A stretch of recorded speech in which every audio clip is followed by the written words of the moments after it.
Subscribe कीजिए हमारे channel Sonipat 24 को।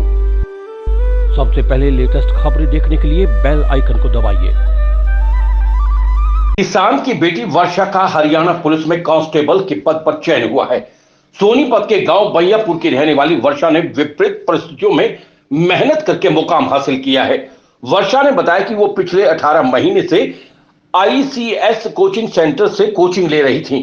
वर्षा ने पहले सेमेस्टर की फीस जमा करवा दी थी, लेकिन अचानक उसकी पिताजी की तबीयत खराब हो गई और उनका आकस्मिक देहांत हो गया, जिससे वर्षा पर बड़ी बेटी होने के नाते परिवार का सारा बोझ आन पड़ा और वो अपनी कोचिंग की फीस देने में असमर्थ हो गई, क्योंकि उसके पिता ही परिवार का सारा खर्च चलाते थे। परिवार की आर्थिक स्थिति बिल्कुल डगमगा गई। परिवार में उसकी माँ और छोटा भाई है। उसने सारी बात ICS कोचिंग सेंटर के संचालक को बताई, जिस पर कोचिंग सेंटर संचालक परिमल कुमार ने उसकी पढ़ने की लगन को देखते हुए उसे फ्री कोचिंग देने का निर्णय लिया। उसी का नतीजा है कि आज वर्षा ने यह मुकाम हासिल किया है। इस मौके पर परिमल कुमार ने बताया कि वर्षा की मेहनत और लगन को देखते हुए मैंने उसे फ्री पढ़ाने का निर्णय लिया और उसकी मेहनत रंग लाई। मैं चाहूंगा कि सभी बेटियों को वर्षा से सीख लेनी चाहिए, जिसने विषम परिस्थितियों में भी अपना धैर्य को डगमगाने नहीं दिया और अपना मुकाम हासिल किया। सोनीपत 24 के लिए शाम वशिष्ठ के साथ रमेश कुमार की रिपोर्ट। सर, मेरा नाम वर्षा है, मैं बैयापुर से हूँ और मैंने यहाँ पे करीब 1.5 साल पहले कोचिंग ली थी। करीब 1.5 साल पहले यहाँ पर आई थी कोचिंग के लिए। तो फिर 7 दिसंबर ने 2020 में फर्स्ट जो मेरा डे था यहाँ पे पढ़ने के लिए, फिर 7-8 महीने मैंने करा यहाँ पे कोचिंग के लिए। फिर ये हरियाणा पुलिस की वैकेंसी आई थी तो मैंने ये फिल आउट की, तो फिर पेपर पास हो गया। फिर नेक्स्ट मंथ ये सर फिजिकल था, फिजिकल दिया और फिर ये वैकेंसी थी। उसके बाद आया उसका दुर्गा शक्ति का एग्ज़ाम, फिर दुर्गा शक्ति का पेपर दिया, वो पास हो गया, फिजिकल हो गया था। फिर दोनों के फाइनल रिजल्ट आए। अभी हरियाणा पुलिस का पहले रिजल्ट आया था तो उसमें परसेंटाइल मेथड यूज़ हुआ था, तो काफ़ी बच्चे खुश नहीं थे। नॉर्मलाइजेशन जो गलत था तो वो 108 पे लिस्ट थे, वो पेपर 100 नंबर का, तो 108 पे लिस्ट थे। फिर एक केस कोर्ट में गया, इस पर भी पेंडिंग में हो गया, तब मेरा नहीं आया था उसमें परसेंटाइल वाले मेथड में उसमें सिलेक्शन, और मेरे 72 क्वेश्चन ठीक थे और 9 मार्क्स जो एक्स्ट्रा है। फिर उसके बाद ये दुर्गा शक्ति का पहले रिजल्ट आया तो उसमें फिर मेरा 1.4 से फाइनल सिलेक्शन रह गया था। फिर अब ये परसों इसका फीमेल कांस्टेबल का है तो फिर इसमें मेरा सिलेक्शन हो गया है। तो कितनी खुशी है सर? बहुत ज़्यादा खुशी है। एक बेस हो मिल गया है। मैं फाइनेंशियली मेंटली फ्री हो गई हूँ, एक प्रेशर मिट गया फाइनेंशियली का, क्योंकि लास्ट अभी फैमिली में मेरे फादर एक्सपायर हो गए थे और मेरी फैमिली में मेरी मदर और भाई, हम दो मतलब 3 मेंबर ही हैं।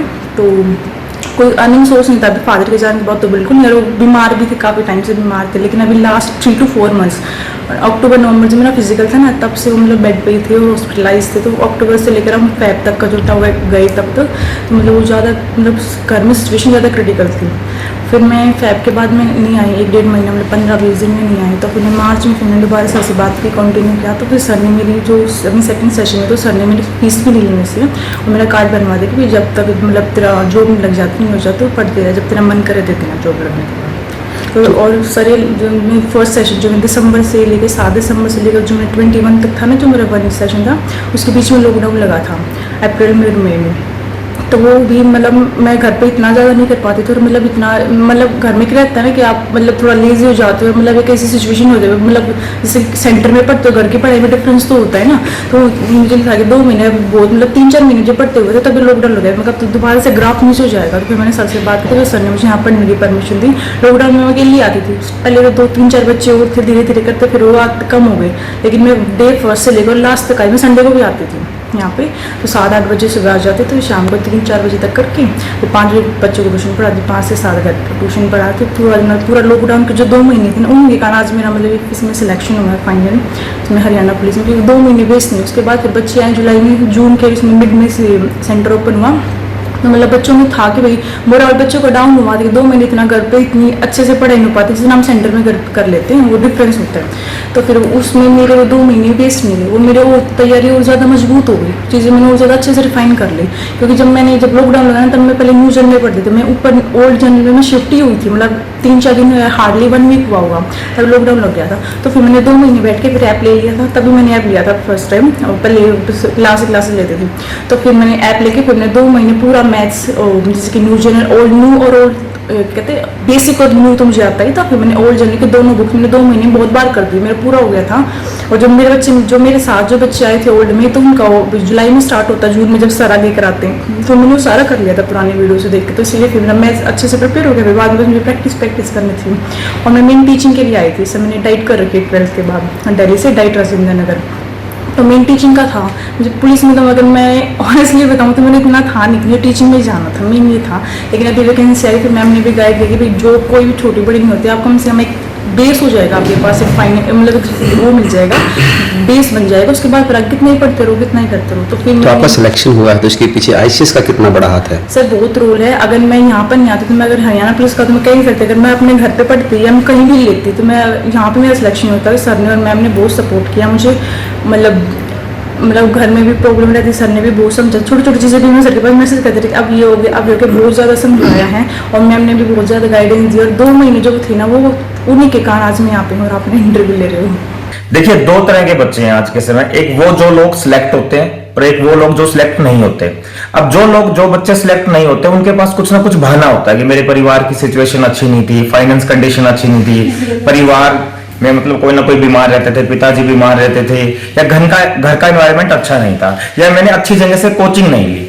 तो उनके पास कोई ना कोई बहाना होता है। पर जैसे अगर बाज की बात करें, बाज हमेशा बारिश के मौसम में बादलों को चीरते हुए ऊपर चला जाता है और वो परिस्थितियों को नीचे दबा देता है। वर्षा जो ये हमारे यहाँ पर स्टूडेंट है जो सिलेक्ट हुई है हरियाणा पुलिस के अंदर, इसने भी बाज का ही रोल निभाया। इसने क्या करा, परिस्थितियों को नीचे दबा दिया। मतलब पिताजी के बीमार रहते हुए घर के हालात बिल्कुल भी ठीक नहीं थे, फाइनेंस कंडीशन बहुत खराब थी, घर का माहौल बिल्कुल भी ठीक नहीं था। उसके बाद फिर आईसीएस ने इसको कोऑपरेशन दिया, तो सारी परिस्थितियों को नीचे दबाते हुए फाइनली हरियाणा पुलिस में जो सिलेक्ट हुई। इससे हमें यही सीखने को मिलता है कि जीवन में अगर आप कामयाब नहीं होते और उसमें आप परिस्थितियों को दोषी ठहराते हो तो ये आपकी कमी है। वर्षा से हमें ये सीखने को मिलता है कि इसने परिस्थितियों को नीचे दबा दिया और बाज की तरह ये बादलों को चीरते ऊपर निकल गई बारिश के मौसम में और आप फाइनली ये कामयाब हो गई। सर, वर्षा की मुझे बहुत बहुत बहुत ज्यादा खुशी है।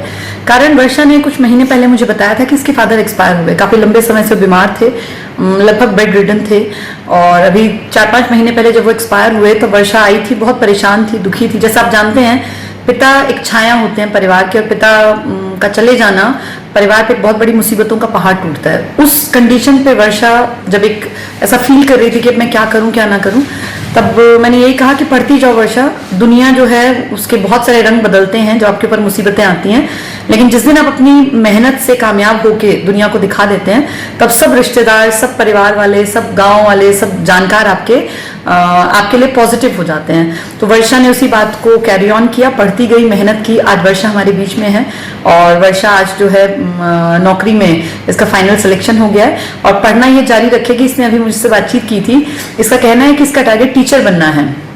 तो अब ये पुलिस में सिलेक्शन हो गया, पर ये टीचिंग में अपना प्रोफेशन को आगे बढ़ाएगी और देश सेवा में सर चाहे तो पुलिस में रह के चाहे एक टीचर के रूप में अपना काम करेगी। सर, ये वर्षा लड़की है जिसे सभी बच्चे आते हैं, ये भी बच्ची आई, सभी डेमो लेते हैं, इसने भी डेमो लिया, सभी को अच्छा लगता है, इसको भी अच्छा लगा, सभी ने एडमिशन लिया, इसने भी लिया, फिर पढ़ना शुरू किया। पढ़ना शुरू करने के बाद बहुत बच्चे जो है टीचर की बात मानते हैं, एज इट इज फॉलो करते हैं। बहुत सारे बच्चे टीचर की बात नहीं मानते हैं। तो जो बच्चे टीचर की बात मानते हैं तो उनका रिजल्ट पॉजिटिव होता है, जो नहीं मानते फिर वो तो रह ही जाने हैं। एक टीचर का एक्सपीरियंस होता है, बहुत लंबे समय तक वो जो है बच्चों को देखता है कि किस प्रकार से और किस बिहेवियर के साथ जो है बच्चा सिलेक्शन लेता है। तो हम लोगों को ये एक्सपीरियंस है, जब नया बच्चा आता है तो उसके मन में क्या सवाल होते हैं, जब वो पढ़ रहा है 1-2 महीने बाद क्या होते हैं, 6 महीने बाद क्या होते हैं, जब पेपर देने जाता है तो उसके मन में क्या होता है, और जब वो सिलेक्ट होता है तब उसके मन में क्या होता है। जैसे वर्षा इससे बहुत सारी बातचीत करी, तो ऐसे सभी बच्चों से हम लोग बहुत सारी बातचीत करते हैं। ये फाइनेंशियल बैकग्राउंड जो इसका कमजोर था, कई बार इसने जो पर्सनली मेरे से हेल्प भी मांगी। इसने फिर कहा कि सर मैं फीस नहीं दे सकती। मैंने कहा कोई बात नहीं, कोई भी बच्चा बिना फीस के कारण नहीं रह जाना चाहिए। तो फिर इसके बाद जो है इस लड़की ने जो है पढ़ाई अपनी कंटिन्यू रखी, तैयारी की। लॉकडाउन में इसने कहा कि सर मेरे घर में पढ़ने का माहौल नहीं है, अगर आप मुझे परमिट कर दोगे या बैठना तो जो है फिर बात बन जाएगी। तो मैंने इसको परमिट कर दिया था कि कोई बात नहीं, तुम आकर के जो है यहाँ पढ़ लिया करो।